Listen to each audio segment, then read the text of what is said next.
BJP. സംസ്ഥാന president K. Surendran നയിച്ച കേരള പദയാത്ര തിരുവനന്തപുരത്ത് കഴിഞ്ഞ ദിവസം സമാപിച്ചു. പ്രധാനമന്ത്രി നരേന്ദ്രമോദിയായിരുന്നു മുഖ്യ അതിഥി. ഈ പദയാത്ര ഒരു വിവാദത്തിലൂടെ അങ്ങ് കടന്നുപോയത് കൊണ്ട് കുറച്ചുപേർ ശ്രദ്ധിച്ചു. അല്ലാതെ വലിയ ഓളമൊന്നും ഉണ്ടാക്കിയില്ല. ചില അബദ്ധങ്ങൾ, തെറ്റുകൾ, പോരായ്മകൾ ഒക്കെ ആൾക്കാർ പരിഹസിച്ച് അത് ചർച്ചയാക്കി. മര്യാദക്കൊരു പദയാത്ര പോലും നടത്താൻ പറ്റാത്തൊരു പാർട്ടിയാണല്ലോ ഈ ബി.ജെ.പി., കേരളത്തിലെ ബി.ജെ.പി. എന്ന് ജനങ്ങളൊന്നുകൂടി ഒരിക്കൽ കൂടി തിരിച്ചറിഞ്ഞു. അപ്പം എത്ര വിവാദങ്ങളാണ് ഈ പദയാത്രയെ അനുഗമിച്ചത്. ഒന്ന്, ഈ അക്ഷരത്തെറ്റ്. അതിനു മുമ്പ് ഈ തീം സോങ് ആണ് ആദ്യം പാടിപ്പോയത്. കേന്ദ്ര സർക്കാരിനെ കുറ്റപ്പെടുത്തുന്ന ആ തീം സോങ് എല്ലാവരും കേട്ടല്ലോ. അവസാനം അത് വിവാദമായി. കെ. സുരേന്ദ്രൻ നയിക്കുന്ന പദയാത്രയിലെ തീം സോങ് കേന്ദ്ര സർക്കാരിനെതിരെ അധികാരത്തിൽ നിന്ന് തുടച്ചു നീക്കുമെന്ന് പറഞ്ഞുള്ള തീം സോങ് അത് തന്നെ പാടിപ്പോയി. പിന്നെ അത് അതിൽ നിന്ന് ഊരാനുള്ള പെടാപ്പാടാണ് പിന്നെ കണ്ടത്. പിന്നെ രണ്ടാമത് വന്നത് പോസ്റ്റർ വിവാദമാണ്. അതായത് ഇതിലേക്ക് അടിച്ച പോസ്റ്ററിൽ, കെ. സുരേന്ദ്രന്റെ പദയാത്രയ്ക്ക് അടിച്ച പോസ്റ്ററിൽ NDAക്ക് പകരം LDA എന്നാണ് വന്നത്. ഞാൻ പറയുന്ന സംഖ്യകൾക്ക് ഞങ്ങൾ ചോദിക്കുന്നത് തീരെ വിവരമില്ല. ഒരു നോട്ടീസ് അടിക്കുമ്പോൾ അതിൻ്റെ സ്പെൽ ചെക്ക്, അതിലെ അക്ഷരങ്ങളൊക്കെ ശരിയാണെന്ന് നോക്കണ്ടേ? LDA എന്ന് NDA അടിച്ചു വെച്ചാൽ എങ്ങനെ ഇരിക്കും? ഇത് എറണാകുളത്ത് നമ്മുടെ സംഘി പരിവാരങ്ങൾ ഇതെല്ലാം അവിടെ ഒട്ടിച്ചു, ഭിത്തിയിലെല്ലാം ഒട്ടിച്ചു കഴിഞ്ഞപ്പോൾ ഏതോ വിവരമുള്ള, അയാൾ സംഖ്യയാവണമെന്നില്ല, ഏതോ വിവരമുള്ള വഴിപോക്കം പറഞ്ഞു കാണും, നോക്ക് നിങ്ങൾ NDA ആണോ അതോ LDA ആണോ? അപ്പോഴാണ് കത്തിയത്. ഈ ബൾബ് കത്താൻ വൈകില്ല, പഴയ ഈ ട്യൂബ് പോലെയാണ്, കത്താൻ വൈകില്ല. അങ്ങനെയാണല്ലേ. അപ്പം പിന്നെ അതെല്ലാം വലിച്ചു കീറിയിട്ട് ബാക്കി 3 ലക്ഷം പോസ്റ്ററുകൾ കത്തിച്ച് കളഞ്ഞു. അത് പിന്നെ ഒട്ടിക്കാൻ പറ്റില്ലല്ലോ. രണ്ടാമത്തെ മണ്ടത്തരം. മൂന്നാമത്തേത് ആനമണ്ടത്തരമാണ്. അതിനകത്ത് എന്താ പറയുക, പന്തിഭോജനം. കോഴിക്കോട്ട് കെ. സുരേന്ദ്രൻ്റെ പദയാത്ര നമ്മൾ ഓൾറെഡി മീഡിയ ഒക്കെ കണ്ടതാണ്. ST വിഭാഗങ്ങളും നേതാക്കളുമായിട്ട് പന്തിഭോജനം. കെ. സുരേന്ദ്രൻ എന്ന് പറയുന്ന വരേണ്യവർഗ നേതാവ് എല്ലാവരെയും ST സമുദായത്തിലെ പട്ടിക ജാതി വർഗത്തിൽപ്പെട്ടവരെ വിളിച്ചിരുത്തി പന്തിഭോജനം. മുന്തിയ ഹോട്ടലിൽ, ഇവിടെ സ്റ്റാർ ഹോട്ടലിലാണ്. ഇതിൽ പരം എന്ത് വേണം? അങ്ങനെ വിവാദങ്ങളിലൂടെ ഇങ്ങനെ വന്ന് ഈ പദയാത്ര തിരുവനന്തപുരത്ത് സമാപിച്ചിട്ട് അത് പിന്നെ ഒരു ഭയങ്കര ഷോ ആയിട്ട് മാറി. അവിടെയാണ് അടുത്ത സംഭവം. പൂജനീയ നരേന്ദ്രമോദിജി മൊഴിഞ്ഞത് BJP 2 അക്കം കടക്കും എന്നാണ്. മോദി ഗ്യാരണ്ടി. ഈ പദയാത്രയിൽ വേറൊരു പ്രശ്നം വന്നു. ഇതിനൊരു ഉപപദയാത്ര C. കൃഷ്ണകുമാർ പാലക്കാട്ടെ പിന്നെ BJP സ്ഥാനാർത്ഥി ഒരു പദയാത്ര നടത്തിയപ്പം അതിൻ്റെ പോസ്റ്ററിൽ ഈ ഗ്യാരണ്ടി എന്നുള്ളത് ഗുറാണ്ടി എന്നായിപ്പോയി. ഗ്യാരണ്ടി എന്നടിച്ചത്, മലയാളത്തിൽ അടിച്ചത് ഗുറാണ്ടി എന്നായിപ്പോയി. അതൊന്നും നമ്മൾ പറയാതെ വിട്ടു പോകുന്നത് ശരിയല്ലല്ലോ. ഇത്ര അക്ഷരവിരോധികളാണ് ഈ സംഘപരിവാർ എന്നുള്ളത് മനസ്സിലായില്ലേ? എവിടൊക്കെ ഇപ്പം തന്നെ 4 അബദ്ധങ്ങൾ ഞങ്ങൾ പറഞ്ഞു കഴിഞ്ഞു ഒരു പദയാത്രയെ പറ്റി. കെ. സുരേന്ദ്രൻ്റെ ഇതിൽ പരം എന്ത് വേണം? അപ്പം മോദിജി, BJP കേരളത്തിൽ മോദി ഗ്യാരണ്ടിയാണ്. അദ്ദേഹം തന്നെ പറയുക, സ്വന്തം ആള് പറയുക, ഐ ആം ദ സ്റ്റേറ്റ് എന്ന് പറയുന്ന ഒരു മോദി ഗ്യാരണ്ടി. ഇരട്ട സംഖ്യ കടക്കും കേരളത്തിൽ BJP. അപ്പം കയ്യടി, ബഹളം, കയ്യടി. ഈ ഇരട്ട സംഖ്യ എന്ന് പൂജനീയ നരേന്ദ്രമോദിജി ഉദ്ദേശിച്ചത് എന്തായിരിക്കും? ഞങ്ങളുടെ ഊഹം, ഈ ഇന്ത്യ ലോക ഗണിതശാസ്ത്രത്തിന്, മാത്തമാറ്റിക്സിന് നൽകിയ ഏറ്റവും വലിയ സംഭാവന എന്ന് പറയുന്നത് പൂജ്യമാണ്. പൂജ്യം എന്ന് പറയുന്ന ആ ഒരു ഗണിത രൂപമാണ്. അതിലൊത്തിരി അർത്ഥങ്ങളുണ്ട്. അപ്പോൾ എനിക്കൊന്ന് നരേന്ദ്രമോദിജി ഈ 2 അക്കം BJP ഇത്തവണ ലോക്സഭാ തെരഞ്ഞെടുപ്പിൽ കടക്കും, 2 അക്കം കടക്കും പറഞ്ഞു കഴിഞ്ഞാൽ 2 പൂജ്യമാകാം, കുഴപ്പമില്ല.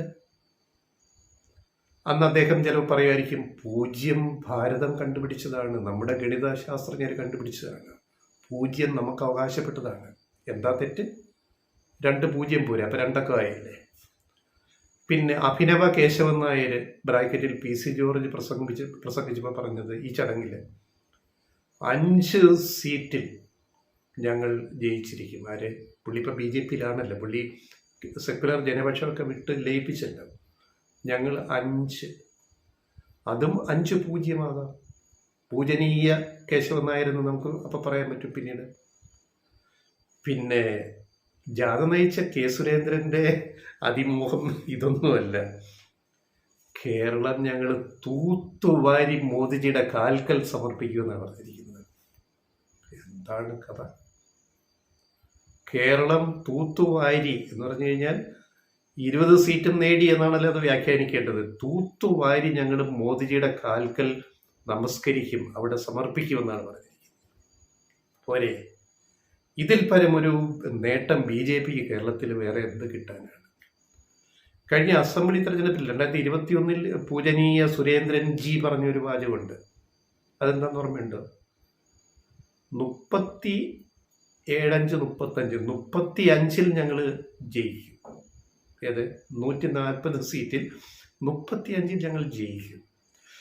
പിന്നെ 71 സീറ്റ് ഭൂരിപക്ഷം ഉണ്ടാക്കാൻ ഞങ്ങൾക്കിത് വലിയ കാര്യമൊന്നുമില്ല. കെ സുരേന്ദ്രൻ ജി പറഞ്ഞതാണ്. ആ ജി പിന്നെ കണ്ടത് എന്താണ്? ഉള്ള ഒരു അക്കൗണ്ട് കൂടി പൂട്ടിപ്പോയി. അത് നേമത്തെ അക്കൗണ്ട് കൂടെ പൂട്ടിപ്പോയി. അതാണല്ലോ കണ്ടത്. അപ്പൊ ഇതാണ് BJPയുടെ പദയാത്രയുടെ അവസാനം. ഇതിൽ ഓരോരുത്തരും വന്ന് പരിഹാസ കഥാപാത്രങ്ങളായിട്ട് മാറുമ്പോൾ നമ്മുടെ രാജ്യത്തിൻ്റെ പ്രധാനമന്ത്രി ഉൾപ്പെടെ മോദി ഗ്യാരണ്ടി പറയുമ്പോഴേ, ഗ്യാരണ്ടി ഒത്തിരി നമ്മൾ കേട്ടിട്ടുണ്ട്. 2014 ആദ്യം മത്സരിച്ച് ജയിച്ച് പ്രധാനമന്ത്രിയാകുമ്പോൾ തെരഞ്ഞെടുപ്പ് വാഗ്ദാനം എന്തായിരുന്നു? ഡീസൽ പെട്രോൾ വില 50 രൂപയിൽ നിർത്തും, നിങ്ങളുടെ അക്കൗണ്ടിലേക്ക് ഇത്ര 1000 രൂപ ഓരോ പൗരൻ്റെ അക്കൗണ്ടിലേക്ക് വരും. ഇപ്പം ഡീസൽ വില എത്രയാണ്? പെട്രോൾ വില എത്രയാണ് per ലിറ്റർ? അതാണ് മോദി ഗ്യാരണ്ടി. കൃത്യമാക്കി പാലിച്ചില്ലേ? പാചകവാതകത്തിൻ്റെ വില LPG എത്രയാണ്? അതാണ് മോദി ഗ്യാരണ്ടി. ഇപ്പോഴും മോദി ഗ്യാരണ്ടി പറയുന്നു. ഈ പറഞ്ഞതിൽ എത്ര വാക്ക് പാലിച്ചിട്ടുണ്ട്? അപ്പം ഈ ഗ്യാരണ്ടിയിൽ 2 അക്കം കിടക്കും BJP. 2 0.